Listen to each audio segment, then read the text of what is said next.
ঘোষণা ছিল টানা ৪০ দিন জামায়াতে ৫ ওয়াক্ত নামাজ আদায় করলে মিলবে আকর্ষণীয় পুরস্কার। সেই ঘোষণায় শিশু কিশোরদের মাঝে শুরু হয় এক অন্যরকম প্রতিযোগিতা। খেলাধুলা কিংবা মোবাইল নয়, এ প্রতিযোগিতার লক্ষ্য নিয়মিত মসজিদে যাওয়া ও জামাতের সঙ্গে নামাজ আদায় করা। শরীয়তপুরের দক্ষিণ নড়িয়া এলাকায় শিশু কিশোরদের নামাজে অভ্যস্ত করে তুলতেই স্থানীয় বাসিন্দারা এমন উদ্যোগ নেন। নির্ধারিত ৪০ দিন শেষে পূর্ব ঘোষণা অনুযায়ী পুরস্কার বিতরণী অনুষ্ঠানের আয়োজন করে মসজিদ পরিচালনা কমিটি। অনুষ্ঠানে উপস্থিত ছিলেন এলাকার খতিব, ইমাম, কলেজ ও মাদ্রাসার শিক্ষকসহ স্থানীয় গণ্যমান্য ব্যক্তিরা। নামাজে নিয়মিত অংশ নেওয়া শিশু কিশোরদের হাতে তুলে দেওয়া হয় পুরস্কার। ৪০ দিন তাকবীরুল্লাহ শহীদ জামাতে নামাজ পড়ার উদ্যোগ নিয়েছিল, যেটাতে আমরা অনেকে সফল হয়েছি ১০ জন। সেটাতে আমরা অনেকে উপহার পেয়েছি, তাতে আমরা অনেক খুশি আলহামদুলিল্লাহ। আমরা একাধারে ৪০ দিন নামাজ পড়ছি, তার জন্য আমাদের খুশি হয়ে আমাদের উপহার দেওয়া হয়েছে। ৪০ দিন একাধারে নামাজ পড়ছি, আমাদের পুরস্কার দিয়েছে, আমাদের অনেক ভালো লেগেছে। আমাকে সাইকেল দিছে, তার জন্য আমি অনেক খুশি।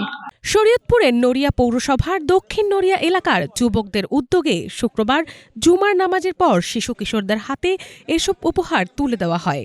এ সময় একজনকে সাইকেল এবং ৯ জনকে ডিনার সেট ও অন্যান্য উপহার দিয়ে পুরস্কৃত করা হয়। আমরা চাচ্ছিলাম যে আগামী প্রজন্ম বা আমাদের ছোট ভাইরা যাতে করে নামাজমুখী হয়, মসজিদমুখী হয়, সেজন্যই আমাদের এই আয়োজনটা। আর আমরা আগামী সামনের মসজিদগুলোতেও এভাবে আমাদের এলাকার আশেপাশের মসজিদগুলোতে আমরা এই উদ্যোগটা নিয়ে আগাইতে চাই। বাচ্চাদেরকে নামাজে উৎসাহিত করার জন্য এই উদ্যোগ নিয়েছি, যাতে বাচ্চারা ভবিষ্যতে ইসলাম এবং ধর্মের পথে উৎসাহিত এবং মাদক বা অন্য খারাপ কাজ থেকে দূরে থাকে। এই কারণে আমাদের এই উদ্যোগ।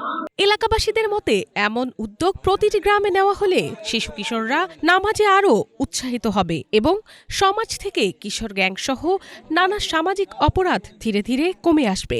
এখানে ১০ জন উইনার হয়েছেন, প্রত্যেককে একটি করে ডিনার সেট, একটি করে স্যুপ সেট এবং যে ফার্স্ট উইনার হয়েছে তাকে একটি সাইকেল দিয়েছি।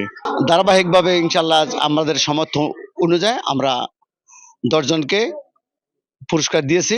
ছোট এই উদ্যোগগুলোই বদলে দিতে পারে নতুন প্রজন্মের পথ চলার চিত্র।